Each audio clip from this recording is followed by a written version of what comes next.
When was the last time the fitness industry had perspectives on our gyms and our studios from over 10,000 consumers? I've been around since 1988, and I think the answer is never, but message me if I'm wrong.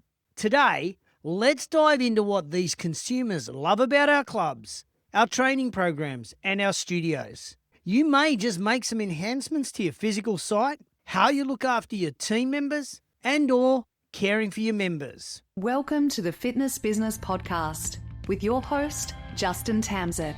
With over 30 years in the fitness industry, JT is a globally recognised authority with a mission to lower healthcare costs worldwide by getting more people moving and moving more often in quality facilities with qualified professionals. Every episode, JT digs deep with our guests to bring you insights that will help you lead, innovate, and boost your bottom line. So let's dive in. Take it away, JT. Welcome to episode 5 of season 6, and today we are looking at what we do through the lens of our members.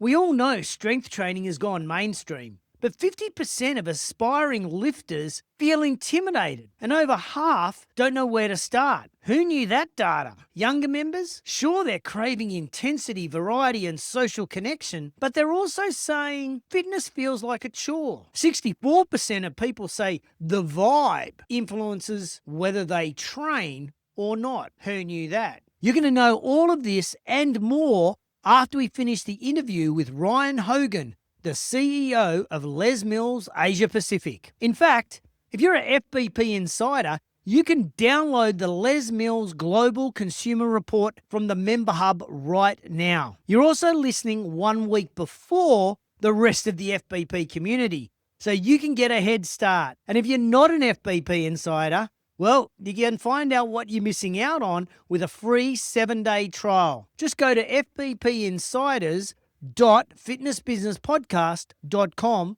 and start your trial today. Free of charge, fbpinsiders.fitnessbusinesspodcast.com and start that trial today. Ryan has been in the fitness industry since 2003, and he's done almost every role you can imagine.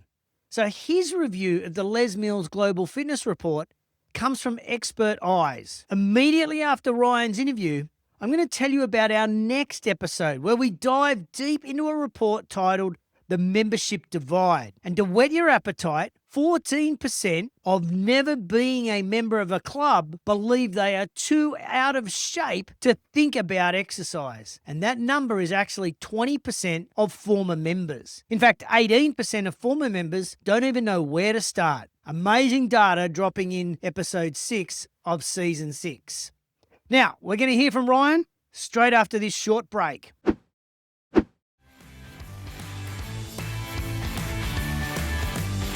Welcome, and why are we talking about this report? Why is this such a credible report that owners should take notice of? It's a good question, JT, and I think everyone should always ask, where does this information come from? Now, I think there's two things here. One, fortunately being part of Les Mills, we really have a nice kind of overview of the global fitness industry, right? We operate across 110 countries around the world, 22,000 clubs which we work with. So we do really have a view of what's going on globally, not just what's going on locally. But specifically around this report, we tapped into 10,000 fitness consumers from all around the world. Now, this isn't just a North America or Europe-centric piece. It's actually, we surveyed people from all around the world, including where most of your listeners are sitting. So this is true insight from the end user, from consumers, as to what it is that they're looking for, where are their gaps, and what it is that modern clubs should serve them so that they'll turn up more often. All right, Ryan. Well, then what are the 3 headline findings from the report that, let's say, every gym owner needs to understand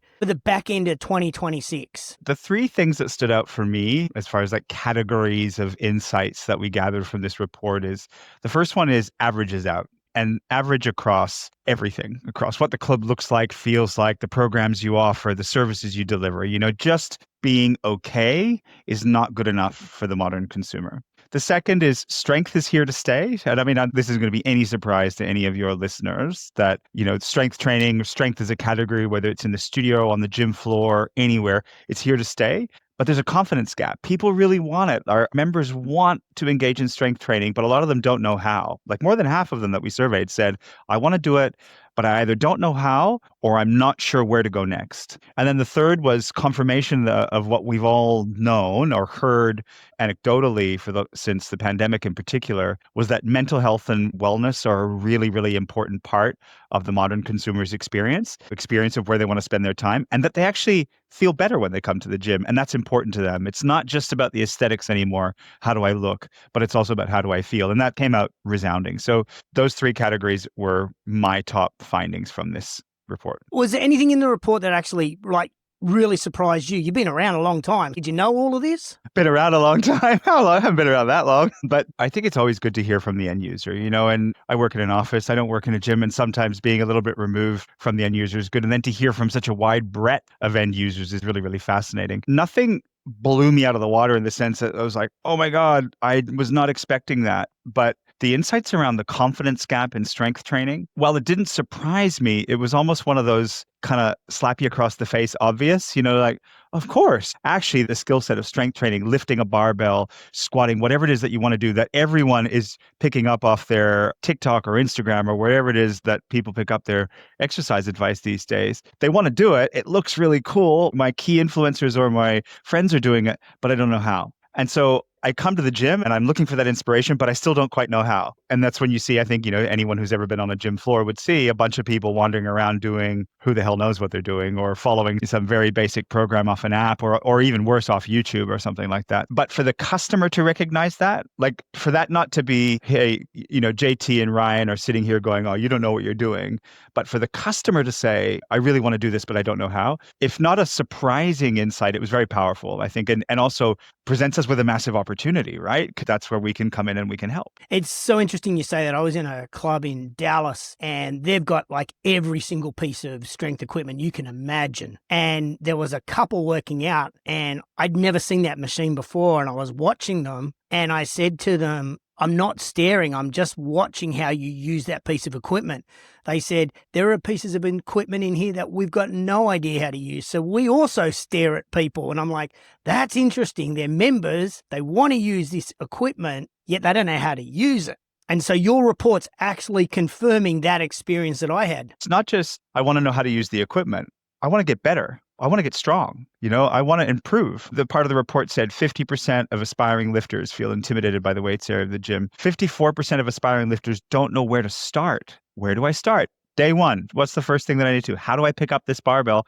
And then in a few weeks' time, how do I progress? How do I get better? If it is about aesthetics, how do I get the body that I want? But actually, if it's just about getting stronger, how do I do that? Do you think the average consumer knows what progressive overload is? Or sets and reps or supersets? Or they don't know that. We know that. They don't. That's, I think, yes, it's the equipment, but it's also how do I do this? How do I actually engage in this activity that I want to do? Because the world is telling me that I should do it. And Instagram and TikTok, it looks really cool. Is it a programming, or is it a coaching, or is it some other, or is it a failure when we onboard new members? I think it's all of the above. I think, with a bit of a bird's eye view of the world, it's different in different places, right? Let me tackle that question in a couple of ways. So in the digital era that we live in, right? So I don't know about your social feeds, but at the moment, mine is full of this thing called HYROX, right? Which has just kind of come around over the last couple of years and seems to be everywhere across all the socials, right? Now, what I love about HYROX is it's a sport that needs the gym. You think of HYROX as a sport as opposed to a competition. It's a sport that needs gym. You don't need the gym to run a marathon. You don't need the gym to run a triathlon. But if you want to be good at HYROX, you need the gym. Now, this sounds like an advert for HYROX, which it's not. But if my feeds are flooded by it, the communities are as well. And they're seeing this stuff and it looks cool and they want to get started. So I say this because in the digital era where people are engaged with these social channels, where there's all kinds of information and they're seeing all this cool exercise, that's bringing people into our facilities, right? This is activities that are bringing them to facilities and they just don't know how. So this is people that we typically wouldn't talk to, right? People that we typically wouldn't engage with. So there's that. There's definitely onboarding. I mean, really fortunate to visit gyms all around the world, similar to you, JT. Onboarding is just a massive missing piece. And by the way, this is common across big box mid-market and boutiques, like not universally across boutiques because some do it really well, but some do a terrible job of it. I know I had a recent awful experience where I walked into a boutique, basically paid with a QR code and was set loose to go and attack this class. Now, I'm okay to do a class on my own. I've done a few in my time, but that sort of stuff. So onboarding and then service. So many facilities don't offer service. So where are people getting their service? Where are they getting their exercise prescription and advice? From here. Some of the content on there is great. Like there's some people doing amazing work on digital training and digital exercise. I mean, we have an app that we distribute all around the world, but there's also a lot of crap, And if that's where you're picking up your exercise prescription and your exercise advice and you have a lack of confidence and you walk into a facility where you're not onboarded, I mean, we're setting people up for failure here, aren't we? To some degree. Yeah, it's interesting. This season, we interviewed Andrew Sugarman from HYROX. We interviewed Dr. Heather McKee, who is a behavioural specialist. Andrew talked about the power of HYROX needing somewhere to train, so we send them to gyms. But Heather talked about just how important that onboarding process is of new members and helping them understand getting the habits of coming to the gym. I would actually dare say it's just not the habits. Based on this research, it's actually also saying encouraging new members to put their hand up and say, I need some help. Someone show me this. When I grew up in the industry, there were dinosaurs roaming the earth and they were called gym floor instructors. We don't have them anymore. So that's a missing piece to that onboarding part. Now, one of the things that I found interesting in the report was the consumer talked about vibe. I mean, we all obviously have different vibes when we go to a gym, but the report highlighted that about 64% of people were more likely to work out if there was a great vibe. What the fuck is a vibe? Well, a dinosaur, it's not a vibe, it's the vibe. It's not one thing. The best way to describe it is how you feel when you walk into the facility. There's not one thing that answers what that vibe is, right? But we're talking look, the feel, the smell, the sound, the staffing. Is there someone there greeting you? All these basic stuff, the design, the layout. Is there a sense of community? Do your friends go? Is it empty? Is it full? Is it pumping when you walk in or is it quiet? All of the, like the vibe of, there is no one answer because the vibe of a yoga studio, which could be an amazing vibey place, is very different to a large scale big box gym, right? But it's all of these things. And I think the best way to think about vibe is how do you feel when you walk in, right? You go all around the world and you walk into gyms. I walk into some gyms and it feels like this gym was designed 25 years ago and not a whole lot's happened in it over the last 25 years. I walk into some facilities that stink. I walk into some facilities where I can't hear the music. A namesake Philip Mills in the gyms in New Zealand has the music so loud everywhere and gives out earplugs. I mean, this is quite a famous thing. It's like, look, if you don't like loud music, what are you doing here? That's part of the vibe. That's part of the vibe of the gyms in New Zealand. Now, that wouldn't suit everybody. It doesn't mean that everybody needs to do that, but it's all of those things. If you think about what did boutiques do really well? Not all boutiques, I should say, but what did boutiques do really well? They did design really well. They did sound really well. They built communities really well, which is easy when you've got 100 to 150 members. You can build a really solid community around that. Much harder to do when you've got, 3 to 4 to 5,000 members, really, really hard. But it showed us how important, design and sound in particular was. When people walk in, how do they feel when they walk in? That's vibe. So it's not one particular answer. It's a wide range of factors. Ryan, can you put your Les Mills hat on for a moment rather than the analysis of this report? What we did really well when Cycle first came out, we actually created nice vibes in our cycle rooms in clubs. I think we did the same with Pilates inside when we did reformer studios inside clubs. But I kind of feel that the main group fitness room is like the ugly duckling. It's just been left behind. Wearing your Les Mills hat from your experience, what would be 3 things club owners could do tomorrow that could improve the vibe when somebody walks into their group fitness room? Ooh, tomorrow or like with a bit of investment? I'll give you some money to invest, whatever you think. Yeah. Okay. Look, this is a bit of a journey that I've been on with some of our customers around Asia Pacific because I feel really strongly about this. And I'm not ashamed to say this. Sprung hardwood floors and mirrors need to go the way of Dodo. Those studios the design for that kind of studio was done in the kind of 80s and 90s when the majority of the classes were dance classes, right? When you needed to stand on stage with your back to the audience and look at people in the eyes with all this intricate footwork that was happening. What do we do these days in a studio? We pick up a barbell and we push it up in the air and we push it down. Maybe we have a Pilates class, we have a yoga class, maybe we have a circuit class where we're not even on the stage. So my view And this isn't universal, by the way. This isn't universal. There will still be spaces in the world where sprung hardwood floors and mirrors are important because dance is a really important part of what you're doing, or you run dance schools in the afternoon, or you have a very mature demographic, put it that way, and you're not trying to get younger people into the room, so that suits them. But I'd get rid of the hardwood floors and the mirrors. I'd put down black turf. I'd paint the walls black. I'd put some LED lights on the stuff. I'd have a look at some of the boutiques have done to create a space. As soon as we start talking about this, people go, "Oh my God, no, I can't do that. I can't get rid of the mirrors. People will kill me." And then you have to ask the question, who's going to do that? Is it those 10 really loud members that you've had for 30 years? What about the 100 that joined last month? How are you going to get them in the room? And I tell you what, you're not going to get them in the room if the room looks like the place where your mom was doing step aerobics in 1995. We've got to think about these. And I fully agree with you. It's funny. I walk around to these gyms, particularly in Western countries, beautiful Pilates rooms, spectacular reformer rooms, thoughtful design with sheer curtains and plants and, you name it. And then I go into Studio One and it's got sprung hardwood floors and mirrors and equipment from 20 years ago. Like, what do you expect on the result you're getting? I don't think I actually answered your question very succinctly, but I make it look like a modern training room as opposed to a dance room. I think that's a really good distinction that, yes, that our aerobics rooms were dance. Now they're workout rooms. And so we have to invest and redesign them. Another part of the report, and you mentioned it earlier, was mental health side of things. And that's probably come out of the pandemic that we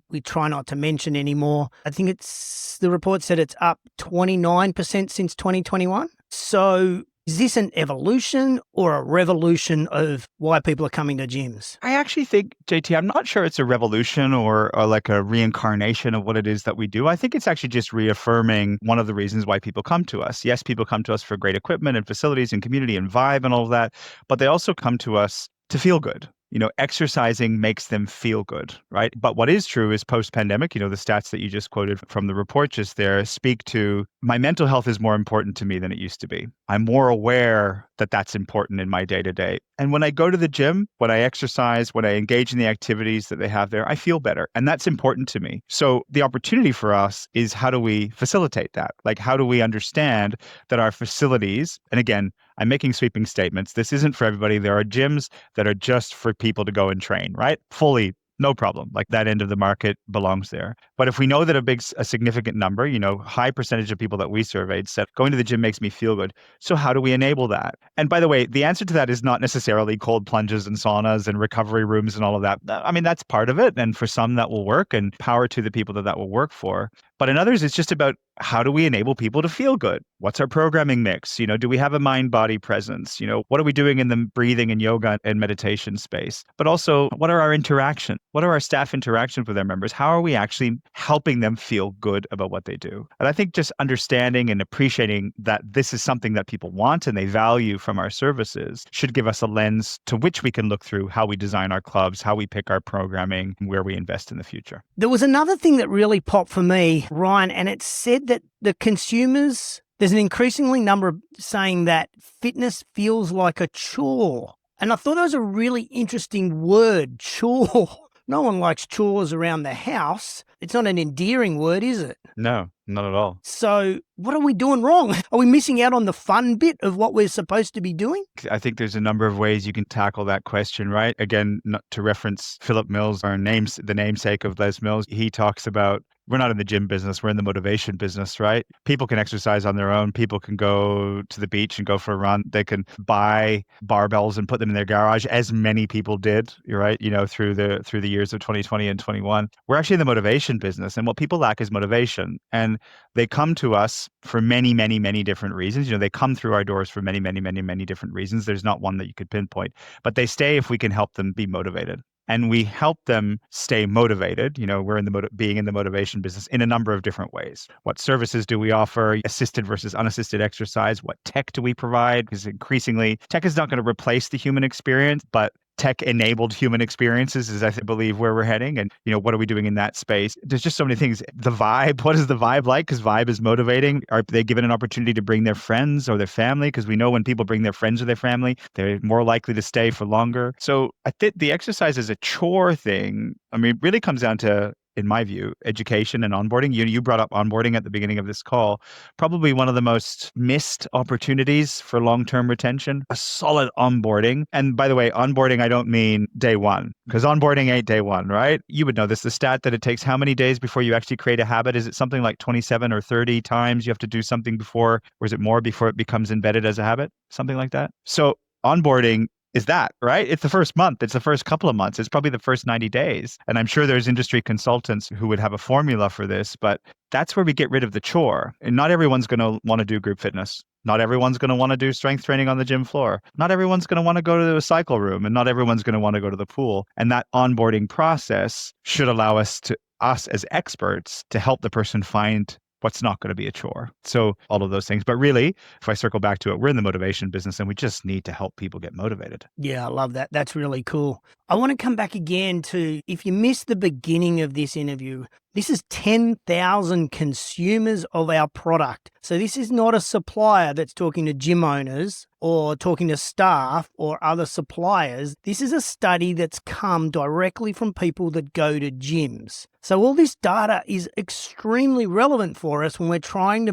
build retention strategy, or we are trying to do internal marketing, or we are even trying to work out how to position ourselves in the marketplace. So Ryan, this has been absolutely fascinating, and kudos to Les Mills for investing to find out information for us as club owners on how to make our businesses better. So Ryan, if you gaze into your crystal ball, and whether it's 6 months, 12 months, 24 months, 36 months, you choose whatever time frame, what will the industry regret not acting on when they read this report? I want to say everything. It's not like there's 78,000 insights that I would recommend people tackle here.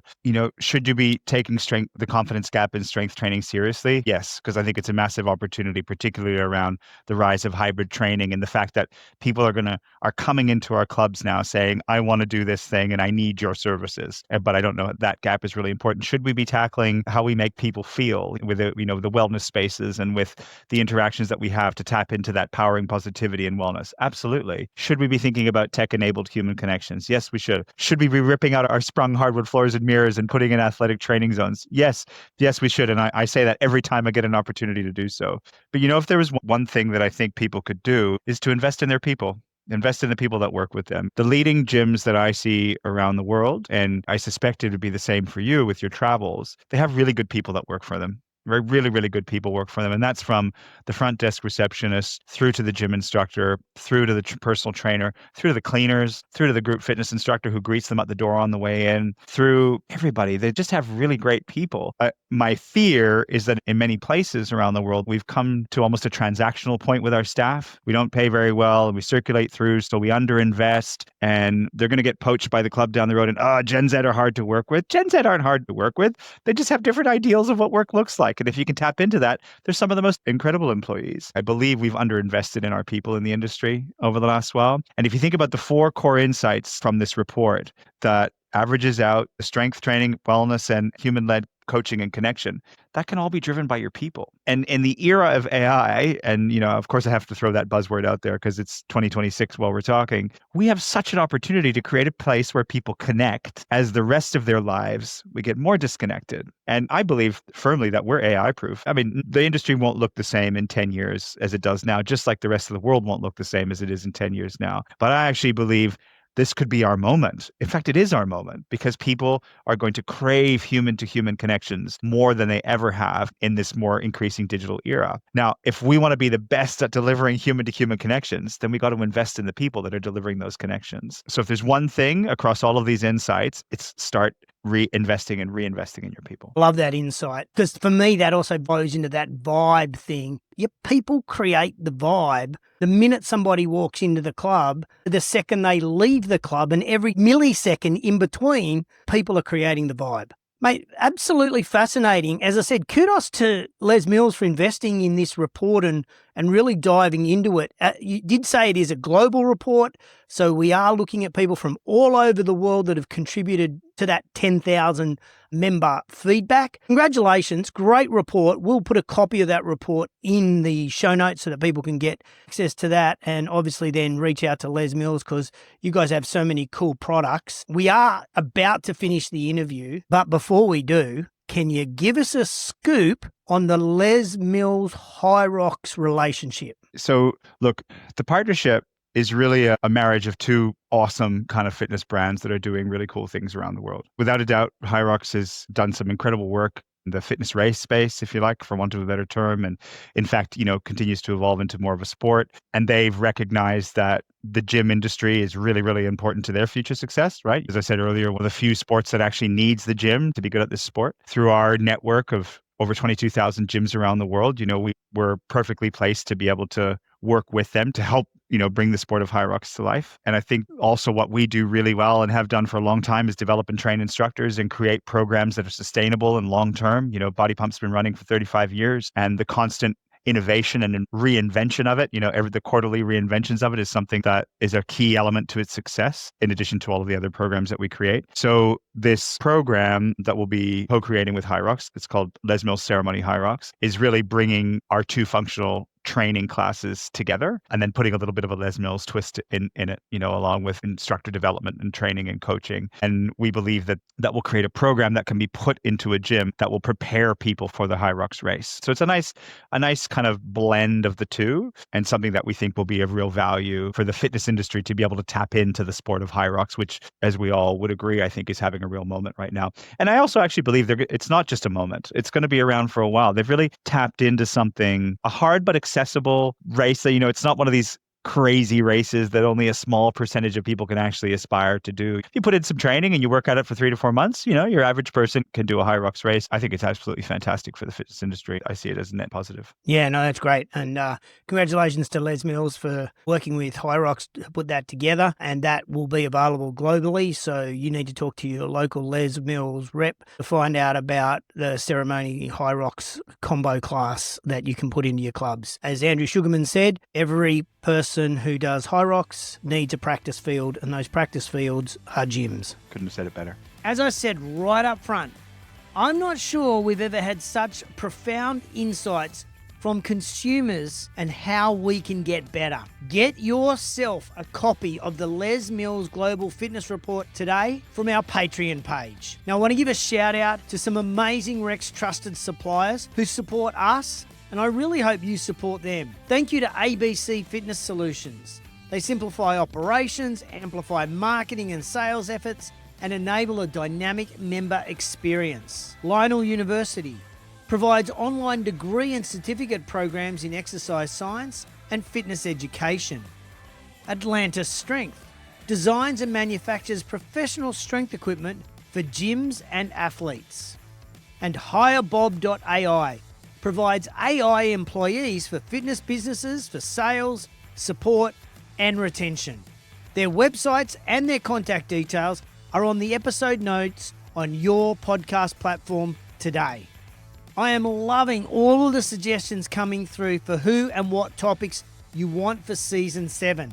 And yes, we'll see what Paul Bedford and Alan Leach are up to just for you, Fiona. You can still tell me your suggestions. Just go to the link in the episode notes or email me, jt@fitnessbusinesspodcast.com. Next episode, well, we're going to do a deep dive into another industry report. And I think this will influence your business for the coming year. We're going to be joined by Melissa Rodriguez from Data Agonist, who will share some really interesting insights. For example, 86% of never been gym members don't plan to ever join a gym. 78% of members use recovery amenities. And former members, well, they're still active, just not in gyms. So don't miss this final episode of Season 6 and keep those suggestions coming for Season 7. What we leave behind is not set in stone monuments, but what is woven in the lives of others.